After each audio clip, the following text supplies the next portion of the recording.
લાગે છે આપ કોઈ સાધારણ વાનર નથી. કોણ છો આપ? ચમત્કાર થયો એટલે નમસ્કાર કર્યા કેમ?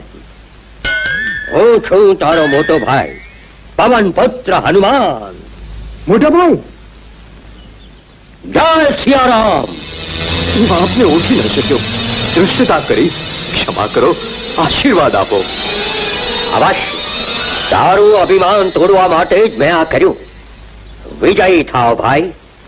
જોઈ શકું છું કે કૌરવો અને પાંડવો વચ્ચે યુદ્ધ થશે જ.